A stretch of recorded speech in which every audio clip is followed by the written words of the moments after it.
previewing all the action for the Utes, Cougars, and Aggies. This is College Football Saturday with Alex Kirry, Christian Esparza, and Alex Napoles on 97.5, the KSL Sports Zone. Welcome on in. It is College Football Saturday. Thanks for being with us on the program. Alex Kirry, Christian Esparza, Alex Napoles. We've got you covered here across the entire season of college football as we get you going. We are going to bring you all of the previews and all of the sound from the weeks of the local teams. Of course, we're going to emphasize a ton. Right now, we have a college football game, a Big 12 matchup that is both sloppy and close. Both teams equally garbage at holding onto the football, but it is insanely wet in Ireland. It is absolutely hard to hold onto that football. Another turnover by Kansas State as they were marching. Everybody seems to be getting close to the end zone and then fumbling. So 7-7 into the second quarter, and you've got your first Big 12 matchup, your first real football game of the season, this one over in Ireland, and so good start to the year so far. We are going to be bringing you this program every Saturday. We're going to be basically doing all of our previewing and pre-gaming for you right here with all the local teams, like I said, and all the games set up for you to be able to watch and get you ready. Last hour, we chatted a lot about BYU, got into some Utah State there at the end of the hour. Let's go heavy with some Utah talk now. The Utah Utes had an upgrade during the offseason. It was probably as big as any upgrade as anybody has gotten across the entirety of college football. Do not count the Utes out already because of the defense they put on the field, but when you bring in the likes of Jason Beck and his quarterback, Devon Dampier from New Mexico, a guy who last year ran for 1,300 yards on the ground, added 19 touchdowns on the ground as well. I don't think you're going to be asking the guy to be running the ball that much. In fact, you don't want him to be running the ball that much. I'm sure they want his game to improve on the efficiency side of things. You can't throw 12 interceptions in Kyle Whittingham's program, especially if there are 12 touchdowns to match it. A 1-to-1 ratio will not last long at the University of Utah. The upgrade, though, to the offense was exactly what they needed. If you're a Utah fan, you guys, this is exactly what they were hoping for. And all the words coming out of camp and Camp Witt, if it's not talking about whether or not Witt's going to be coaching at the University of Utah in the next couple of years, it's whether or not Devon Dampier can bring this program back to prominent standing and maybe even pull out an insane year to get to that Big 12 championship game in Arlington in December.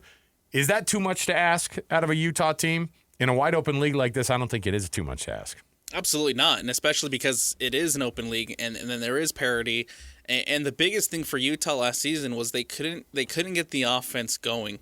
But now, in theory, you have an offense that should be able to get you going, right? Devon Dampier is a massive upgrade at quarterback, and I think it helps a lot too coming over with an offensive coordinator where you're familiar with that scheme and you're familiar with the plays that Jason Beck wants to run. Plus, you add in a guy like Wayshawn Parker and Rogers, who I think both can have big seasons in the running game for the University of Utah. Those three guys are going to be key to the success this season for Utah and what they're able to do on offense. Nakari Rogers, also an ad from that team at New Mexico last year. He had almost 400 yards on the ground last year as a junior running back. The big deal, though, is what do you do with this offense? Jason Beck is a slinging son of a gun. He likes to throw that football. He likes to spread the offense out, which must be a wild change, Christian, for Kyle Whittingham. There's no way that he loves the idea of a spread offense, but I do think he likes the idea of maybe scoring more than 17.5 points last year, whatever the average was. Yeah. And we looked at it. If they scored 6 points more in as a total for the season, they would have won 4 or 5 more games. That's how good their defense was. The second best defense in the conference, and they only won 5 games. They had a 7-game losing streak in the middle of the season. So the Ute fans hit depression hardcore last year, and it's out of the ordinary for them to lose this many games. Well, the other thing that's going to be a big change for Kyle Whittingham and for the Utah program is it sounds like this team might have some tempo to it. Might go no huddle, and they may not, know how to get up to the line and snap the ball immediately, but know how to get up to the line and then call some audibles at the line. But as far as no huddle, that's a change that we didn't really think Kyle Whittingham was ever going to do.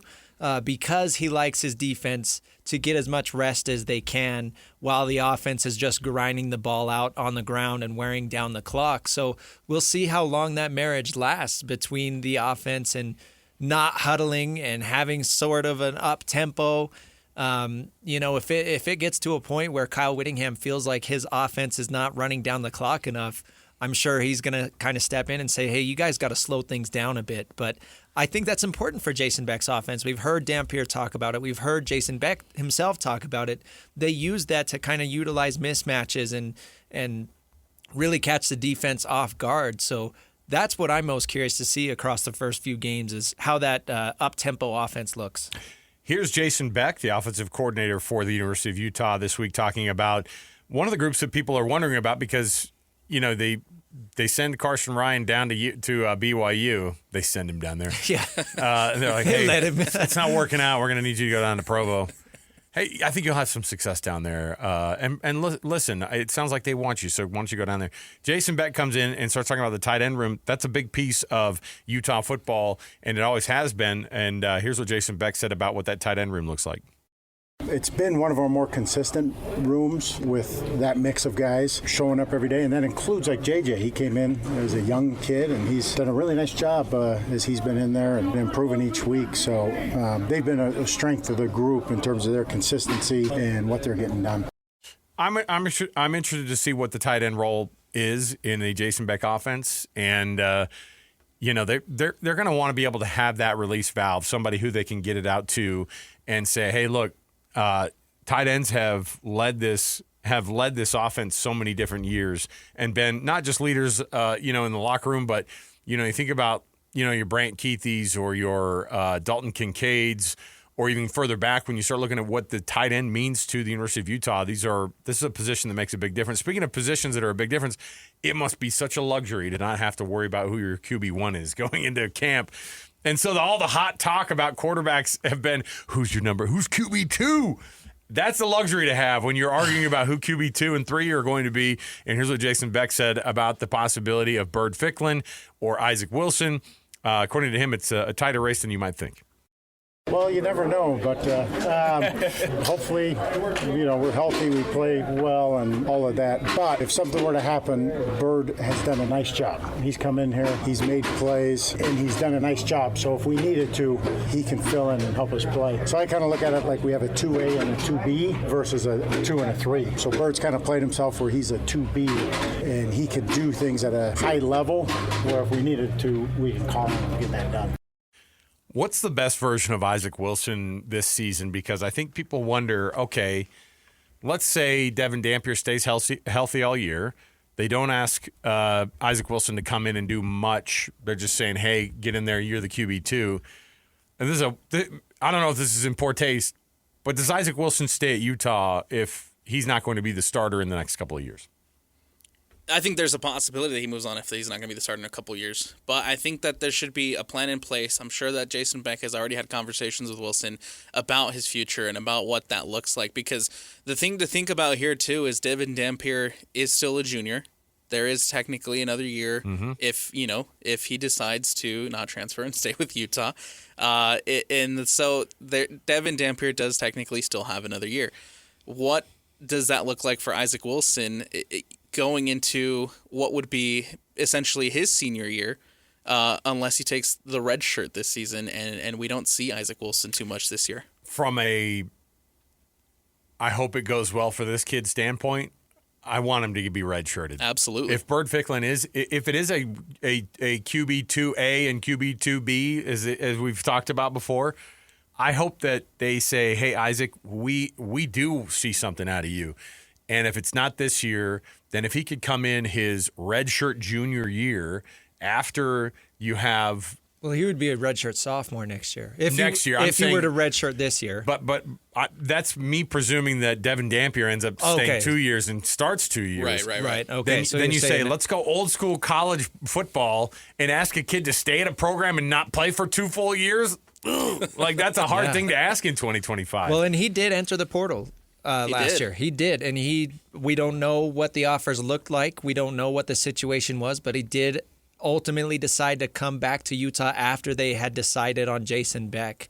and Devon Dampier, right? I believe that was in place when Isaac Wilson chose to come back. So we know there is at least some sort of level of comfort, whether it was just not getting the offers that he thought he would get in the portal, or maybe he really did want to feel like he had an opportunity here. We don't know. But what we do know is Bird Ficklin and his skill set is more conducive to, I guess, Devon Dampier. And I kind of think of, you look at like the Baltimore Ravens had Lamar Jackson and Tyler Huntley. And Tyler Huntley fit in as a backup so well because he was able to do a lot of the same things that Lamar Jackson did. So you didn't really have to change your style of play that much. That's kind of what I'm thinking with Bird Ficklin there versus Isaac Wilson, who is mobile, but he's not a runner, right? So switching to Isaac Wilson as your backup, you would have to change up the offense quite a bit versus whether you have Dampier and Bird Ficklin. But the thing is they did say that Isaac Wilson is the true backup. And I know Jason Beck is calling them 2A and 2B, but Kyle Whittingham said himself that Isaac Wilson is the backup. Yeah. So they see something there. Otherwise, they would just say, no, we're going to redshirt him. And I think another interesting thing to point out, too, is when it comes to Bird Ficklin, is he is a true freshman. He is coming into this program. This is his first year here. He is a true freshman. They've got multiple 4-star guys at the backup position. And so you have, well, that's the thing, too. You have 2 underclassmen that are now your 2 and your 3, or your 2B, or 2A and 2B. And so I think that's something interesting to keep an eye on as the season develops, right? And kind of as we head into the next couple of years, if both of those guys decide to stay with this program, I think that could be a fun competition where both of those guys push each other to be better, and that could shape up to be a fun QB battle. But in this day in college athletics, nothing's guaranteed. I wonder too if there's going to be a moment where, you know, it's hard to ask a guy to be healthy all season long, especially the amount that Devon Dampier likes to run the football. And this is a different. I mean, the Big 12 is it's a killer. It's a killer, man. It's a big step up from the Mountain West level. It really, really is. You know, I keep thinking about Jackson Dart. How I don't know what they have to tell a young man to get down and slide and not get hit. And it's like, man, it worked at Corner Canyon, and Lane Kiffin's like, stop doing it. And he never stopped. He just kept going head first into guys. And now Brian Dable's going, stop freaking running the ball head first into these defenses. You're going to be in concussion protocol the rest of your life. And so he's like, oh, well, I think that with Devon Dampier, you've got to have a good mix of, I'm not asking you to come in and be a 1,000-yard rusher. We're going to have some designed run plays. I think the best version of Devon Dampier, I think the best version in a Jason Beck offense is, 8 to 12 runs a game. Right. And 6 of those are designed, and the other 5 to 6 are the scrambles that you are running out of bounds, preferably not into a Gatorade drinking station. Too soon, Alex. Come on. Too soon. Yeah. Well, that's one of the things that me and Christian looked at last week is, I think it was, the Arizona game where Devon Dampier had 28 carries? No, it was later in the season. It was one of their final games. That's 28 insane. carries is ridiculous Either for a way, quarterback. yes, exactly. I think that you need to rely on guys like Parker and like Rogers to take the bulk of the run, because you shouldn't have to force Devon Dampier to run the ball 28 times. We talked about it last week. You don't need him to be the Superman, right? Lean on your running backs, lean on your supporting cast. I'm not saying completely take the run game away from Devon Dampier's game, because I think that's one of the things that makes him successful, is his ability to be a dual threat quarterback, to be a true dual threat quarterback. That's one of the things that makes Devon Dampier so special. So you don't want to take it out completely, but you do need to limit it and rely on guys like Rogers and Parkers to step up and take a bulk of that run game. Well, one thing that's nice is they do have the best offensive line that they've had in a long time. It is going to be one of the best in the conference, probably one of the best in the country. They've got excellent talent at the tackle positions. They've also got a guard that is really, really good. You're talking about 3 NFL guys on this offensive line. So that's going to make life easy for Devon Dampier as he makes that adjustment to the Big 12 that we're talking about. Then throw the football. Yeah, right? I mean, potentially. Throw the football. If you've got that protection, throw the dang football and have some confidence in that. You run the ball 28 times in a game, by the way. The same reason that like a Pee Wee team runs the ball at quarterback 28 times a year. That's our superstar. Yeah. And we can do it against these defenses. You can't do that, I don't think, against these defenses in the Big 12 and get away with it. So let's listen to what Morgan Scalley, the defensive coordinator, had to say, because he's lending a couple of his biggest names over to the offensive side of the football. I don't know how much of it is gimmicky versus how much you're going to get out of these guys on the offensive side, but here's what Morgan Scalley said about a couple of his stars on defense playing with the offense sometimes. I'm so mad. So mad. No, it's just like Sionivaki last year. You deal with it. And it's a good thing, as much as I'll give them crap, when they're on the offensive side of the ball and I'll talk crap to them. I also let them know how proud I am of them. And listen, if you can wherever you can add value, you can help the team win, more power to you. Sionivaki, that was 2 years ago, Coach. No, yeah, we're saying that that's how bad last year was. Is they're all just erasing it from their completely memories. gone. Completely Last year never minds. happened. It's like when Stanford and Cal get together and they go, no, that game actually didn't ever count on the record books. Yeah. We're going to pretend like that never happened. Yeah. So Morgan Scalley. It's one thing to lend these guys to the offense and have them do a couple things here and there. That's kind of fun, right? I mean, yeah. You can be the type of player where. I mean, who's the dude last year? I can see his face. Former BYU basketball player, then turned Caleb Lohner. Caleb Lohner touched the ball 5 times last year. 4 of them were touchdowns, and he went to the NFL. Is it quote for an unquote invite. gimmicky, or do they have actually big roles in this offense? And I guess that's the big question. We don't know. Big role versus. I mean, the number one thing. If you're both of these guys play a huge part in the defense, right? And so. Right. It's an important deal for these guys to get down and to figure out, okay, this is what I do. Gimmicky in the sense, not because it's because it's fake. I think because It's just gadget players, yeah. Yeah, it's special situations. It's, look who's in the game. Yeah. And you do it to mix up the tempo a little bit. Just don't lean on those guys to be your dudes. No, please. you need them on defense. And that's when this was first kind of announced and brought to light. My biggest worry was, Landry Barton has been dealing with injuries the past 2 years. And I would much Have him rather play both ways, please. Right. No, let's thank get him you. more reps. Like that, I would much rather him be 100% on defense than 80% on defense and scoring a couple touchdowns. Sionivaki it's an okay comparison, but the reality is that Landry Barton as a pro is going to be he's going to be a linebacker in the NFL.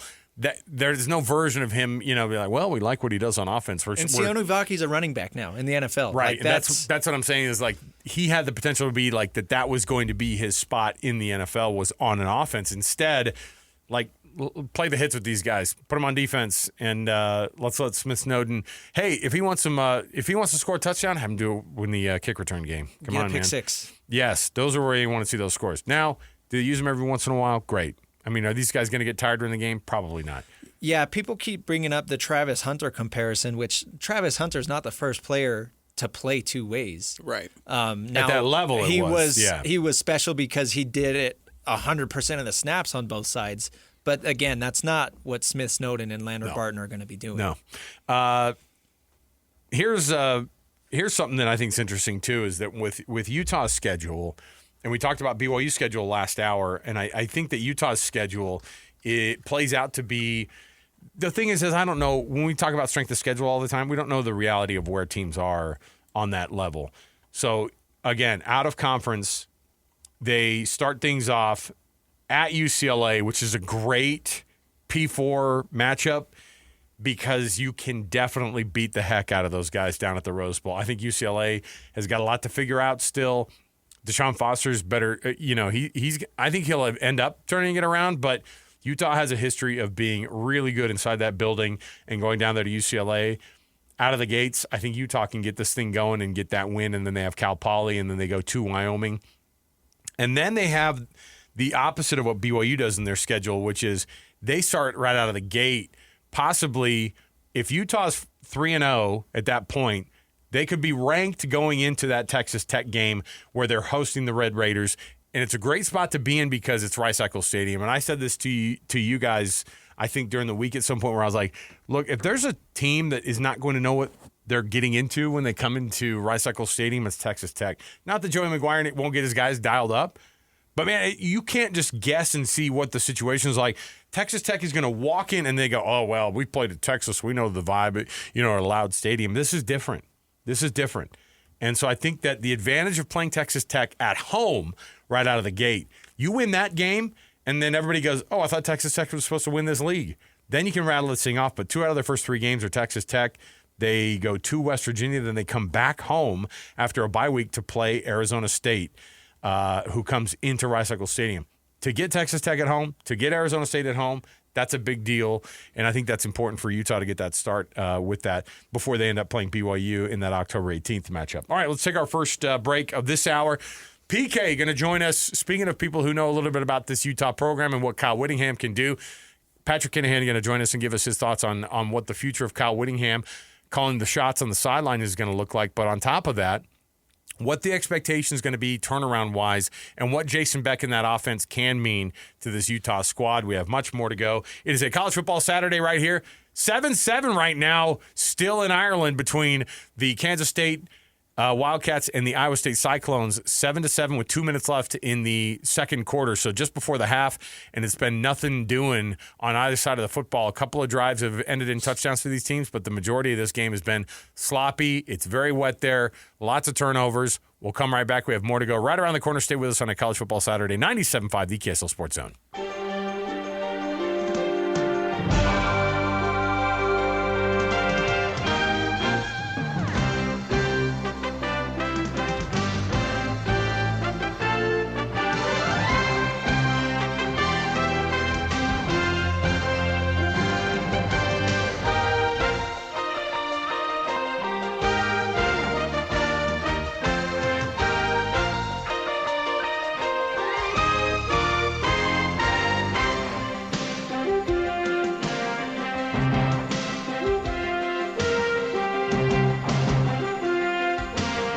Locked on to College Football Saturday on 97.5, the KSL Sports Zone. College Football Saturday, 97.5, the KSL Sports Zone. Week 0 underway. Kansas State, Iowa State tied 7 apiece. 7 minutes left to go in the first half there. Stay tuned. We got a few games on the slate today. Idaho State at UNLV. That kicks off at 2. At 4:30, Fresno State at Kansas. Sam Houston at Western Kentucky is at 5. And then at 5:30, wrapping up Week 0, Stanford at Hawaii. Dipping our toes into the water. College Football Saturday. Alex Kirry, Christian Esparza, Alex Napoles, and Patrick Kinahan joining the program. PK, thanks for joining us on a Saturday. You know, this is really weird. I feel like I'm talking to a couple of guys who are going to take over my job, but that's the natural cycle of sports radio, I guess. We should have that conversation almost like it's everybody already talks about Kyle Whittingham's job and what his future looks like. No one talks about PK enough and goes, so hold on, you've been hinting at this for a while. Are you going to be at the Las Vegas-Miami game in a couple of years, PK? Kyle said that he's going to be golfing with PK during that game. He said it. You guys should hold hands running off into the sunset and playing golf together. Same age, same time frame, so might as well get it going. Look, we can't complain, PK, about football on a Saturday when it's being played, but this Kansas State-Iowa State game has given us all sorts of reasons to be like, my heavens, it's wet there, it's gross. It's a battle. This looks like an old Big 8 battle between these two teams. Yeah, I love, my grandfather was born in Ireland, right? And so obviously I'm actually half Irish. My grandfather on my other side was born in Italy. So I'm split down the middle, Irish and Italian. And, you know, Ireland has always been a dream, as Italy is, and hopefully someday I get there. And they show these beautiful sights of these quaint cities and these green rolling hills and the waves smashing against the cliffside on beautiful sunny days. And then they get to the stadium and the game. It's like they play it in a downpour, and I guess that's the price you pay for having it be so green. I mean, it's so sloppy to watch these two teams. These two teams offensively are definitely better than this, but we're not seeing it. I mean, I think that obviously it's halftime 7-7, and I think we might have a 10-7 game here or something along these lines. This is crazy to see these two teams with these quarterbacks that are returning, and everything offensively is a struggle. And it's like we're watching, what was that Chicago Bears defense? What was it, in 85 or something? It looked like we're watching these guys, and either offense can do a thing here. And it's crazy because this is a conference game, man, and this could matter. We saw it last year, right, with 4 teams at 7-2 and then a bunch of teams a game behind. There's huge stakes in this game, and in a sense, I feel bad for them. It's a great experience to go over there and have that. But, man, this is one sloppy football game. Yeah, no doubt. And there's some major Big 12 implications here when you look at these two sides that are, if you look, different pundits, different writers have these two teams near the top of the conference, but a lot of people picking Utah. Let's jump into Utah. Do you buy the Utah talk? Do you buy that Utah can contend in the Big 12?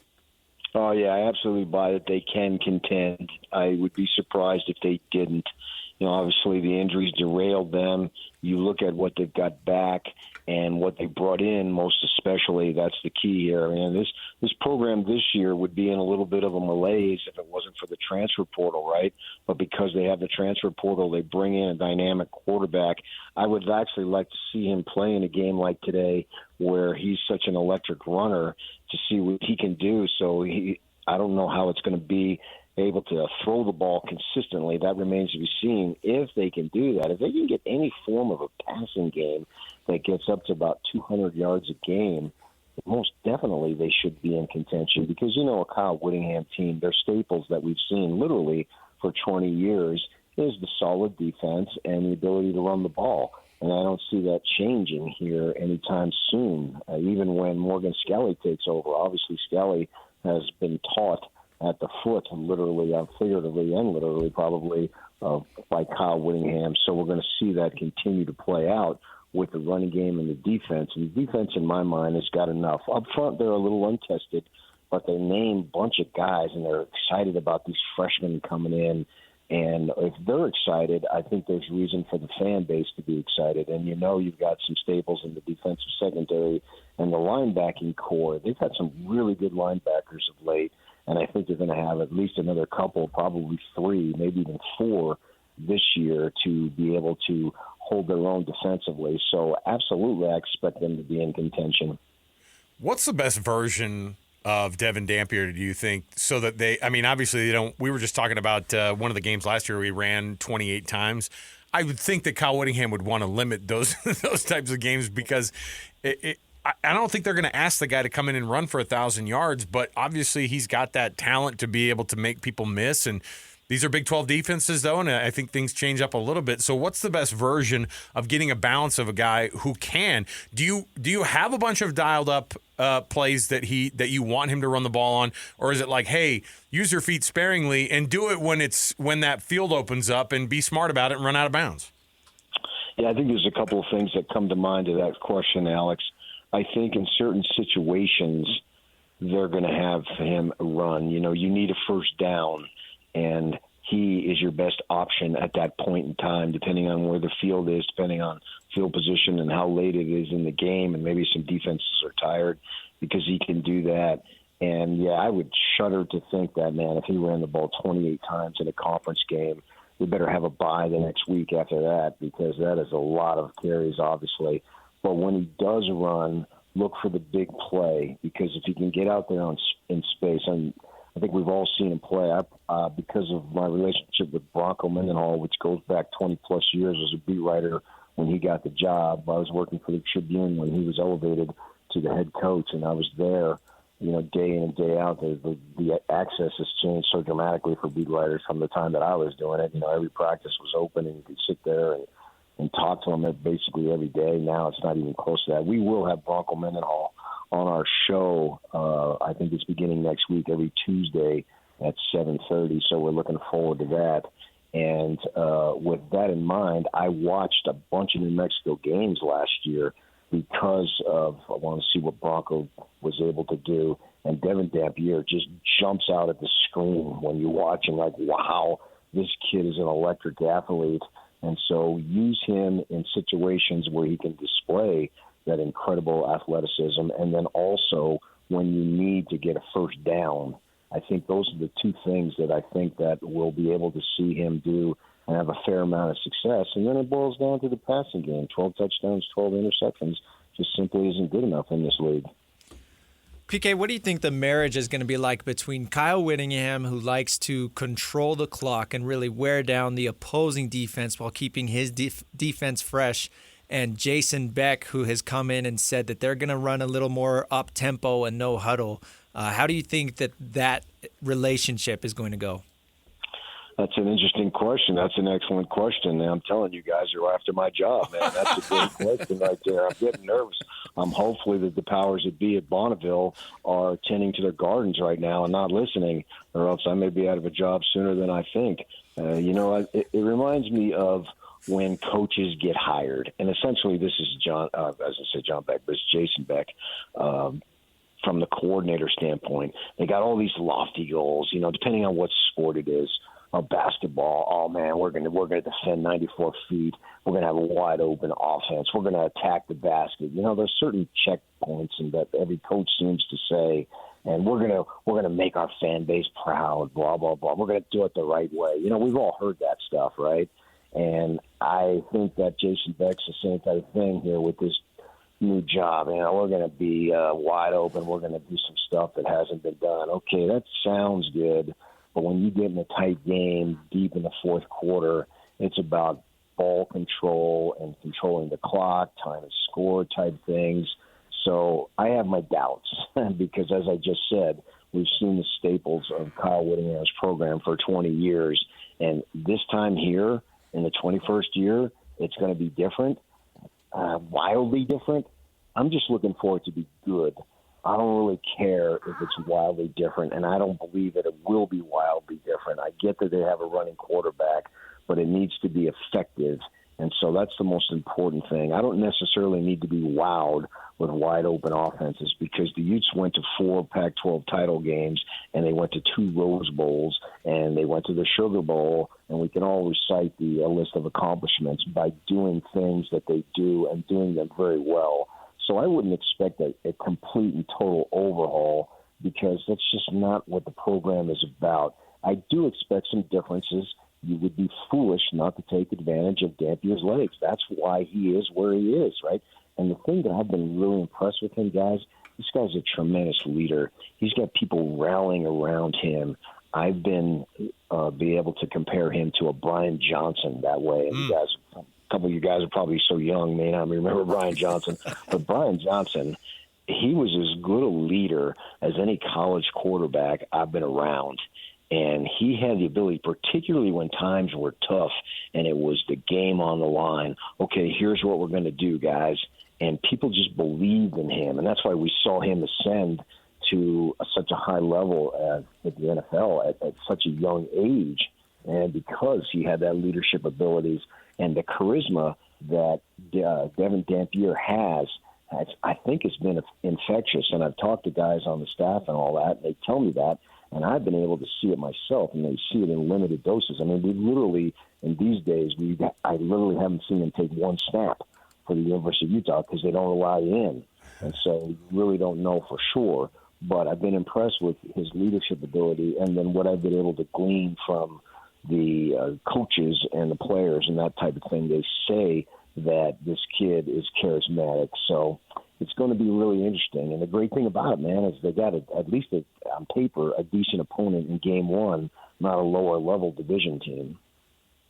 Looking at things on the defensive side of the ball now, one of the bigger storylines to come out of fall camp was this talk about Smith Snowden and Lander Barton playing both ways. Should we take that super seriously? How much are we really expecting them to play both ways? Or is it just kind of you're going to come in special packages and maybe use that athleticism to try to get some scores? Well, I'm going to say, guys, Travis Hunter is going to be impressed with Lander Barton's ability to play both ways. About that. He lives in the area here. My wife had him in junior high several years ago, so I've heard about him that. And I told this story, Alex knows about it, when we had him on, that my wife was a PE teacher, and every time she had a new unit to introduce into the PE class, she'd always have him demonstrate because he was so athletic and so skilled. He played high school basketball. I saw him get teed up maybe once or twice, which, I like that. I like the passion. But I saw him play high school football probably, 25, 30 games, and the kid can do it. There's no doubt about it. If you need him to do some things that fit his body size, he can do it. So I'm interested to see, because we don't get to see the practices, right? So we don't know how many times they've been using him. But I can tell you he certainly has the skill. In high school, and he's a little bigger now, obviously, because he's 4 years older and put on weight, as most kids do in high school, or from high school to college, and especially in football where they're designed to do that. But they put him out wide, too. He wasn't just a tight end, blocking tight end. He could get out wide. He's got good moves, good hands, that type of thing. So he's very athletic. And if they want to use him to that degree, I could see it. I wouldn't think that it would be a lot, because, Travis Hunter, when he's playing wide receiver and the ball is being run to the other side, what's he doing? He's jogging 5 feet or something, 5 yards, right? And doesn't really have to have contact. Well, as a linebacker, you're getting contact a lot. And Landon Barton has had some injury issues here at Utah, and hopefully that's not the case. So I would imagine it would be spot duty, but he can be effective. I have no doubt about that. PK, thank you for taking some time to join us on your Saturday. We're looking forward to checking in with you multiple times throughout the season. All right, guys. Yeah, I'm excited for your new show, and I'm sure it's going to be a hit. We found out about it the other night, and I will be looking to pump it up during DJ and PK during the regular hours that are in the week. Thanks, Love PK. it, We appreciate it. Thank you, PK. See you guys. There he is. That is Patrick Kinahan. As he mentioned, you can hear him Monday through Friday here on the KSL Sports Zone, 6 to 10. We got to take a break. Coming up next on the other side, we're going to continue to talk a little bit more about Utah's schedule. We were kind of discussing some things throughout the break, and then we will hit on this Kansas State-Iowa State game and some more college football action. Stick with us. It's College Football Saturday here on 97.5, the KSL Sports Zone.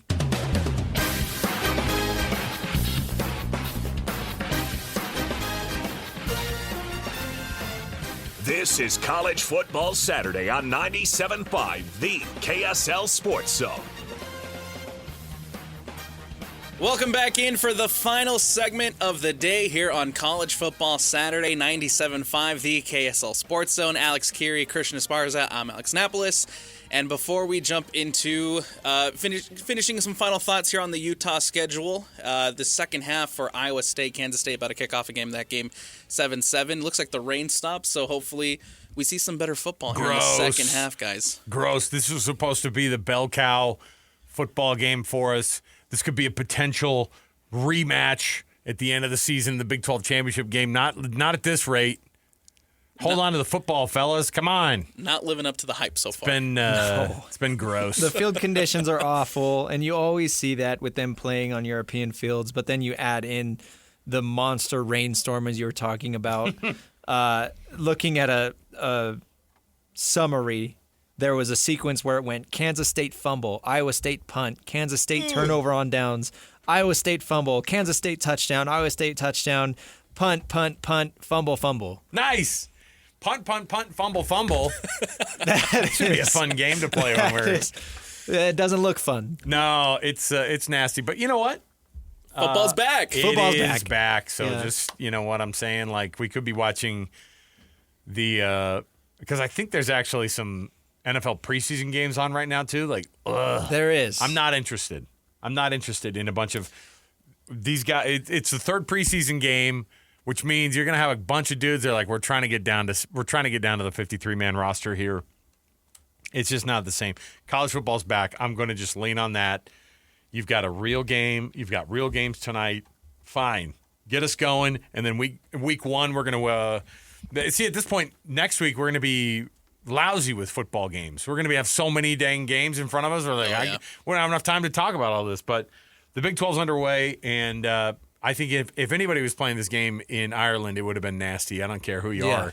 It would have been a gross game. So, especially with that rain. You brought up the Utah schedule, and we're trying to figure out what this looks like. And Christian, you brought something up. I think it was an excellent point in the break, which was, I think by the end of the year, you could see Utah ending up with a strength of schedule that actually strength of schedule is always funny because by the end of the year is when we actually know how soft the schedule was or hard the schedule was. But it doesn't matter anymore by the end of the year, which is funny. Right. But I do think by the end of the year we'll look back and say Utah had an easier schedule than BYU. Why? did. Why is that? Because BYU's is looked at like, oh man, they got cake schedule, but they go on the road to some tough games, and Utah's tough games typically are at home this year. Right, and we're looking. We've been looking at strength of schedule stuff in the preseason. Yes, and BYU always has the easier strength of schedule than Utah right now. But Christian, why does that change? I think that number one, Utah plays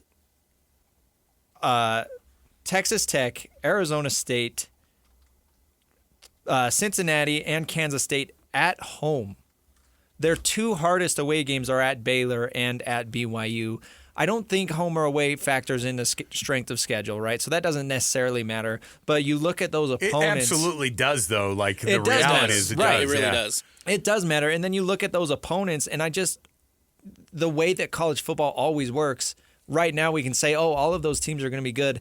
At least one of those teams is going to be much worse than we thought by the time the end of the year comes. That's just the way it goes. That's exactly what we saw last year. That's the way football works. There's always a team that disappoints. And out of the teams that Utah plays, I'm not going to call anybody out right now, but I just wouldn't be surprised if at least one of their big name opponents is like just disappointing. I think that it's unfortunate that you have to hit the road to a weird road game. BYU's got to go to East Carolina. Utah's got to go to Laramie. Do you take a flight out there? Do you take a bus? Is there somebody who could get you a ride out there? Get some fireworks on the way back into town? I don't know. If you're Utah, the strength of schedule situation, you're right. Arizona State has to come to Utah, which, by the way, historically, Arizona State coming to Utah, It's not been fun for them. it's laughable, right? No, nobody does good at Utah. But it is also a very different Arizona State team that we've seen come into Rice Cycle Stadium in years past. I just don't know how much of missing Cam Scadaba is going to work for this. I will say, too, Kyle Whittingham, you talk about games that he remembers. That Arizona State game last year, that was a turning point for Arizona State. I mean, you ask all those players, they're like, that was huge for us because then they started to believe, and then that's when they really took off. Yeah. And Utah, I know that Cam Rising went out again at that point of the year with another injury during that game, but man, it was such a nasty go, and that was a game that gave Arizona State like so much juice. Yeah. And it lasted the rest of the year. They did the same thing against BYU. You beat those two teams at home down in Tempe, and you get them both at home in Tempe. That's fortuitous for them. But yeah, you're right. I mean, the strength of schedule is going to be interesting by the end of the year. What we actually determine who were the quote unquote good teams and who were not very good. I also like the fact that, of course, in Utah's schedule, I think it works in their favor right now because, again, with looking at the preseason rankings and looking at where teams have or where people have teams where you have on your schedule 6 of the possible contenders in the Big 12. And I think in order to be the best, you have to beat the best. And so it shapes up well for Utah's schedule, the fact that they will test themselves against teams that, in theory, are competing to be the champions in this conference. And again, most of those games against those quote-unquote contenders are at Rice Eccles Stadium. So that is huge. Big deal. 100%. All right, guys, any final thoughts? Anything we want to throw out there and add before we wrap this one up? Are we done? We're done, man. Wow. This is the final segment of the day. Wow, look at that. It went quick. A lot quicker than what you're used to, huh, Kirry? Well, I like the 2-hour show in comparison to the 3-hour. I used to do a 5-hour freaking show when I first started at KSL Radio. And it was 7 to midnight. Think about that time frame. What were you doing from 11:30? I don't know what I was doing 11:30 to midnight. I don't even know who I was talking to at that point. So this is going to be fun this year, you guys. We're going to have a good time. Remember, every Saturday, 10 to noon, we will be here with you. It's Alex Kirry, Christian Esparza, and Alex Napoles. We'll be breaking down everything college football from the BYU Cougars to the Utah Utes to the Utah State Aggies. We've got you covered wall-to-wall every Saturday, 10 to noon here on 97.5, the KSL Sports Zone.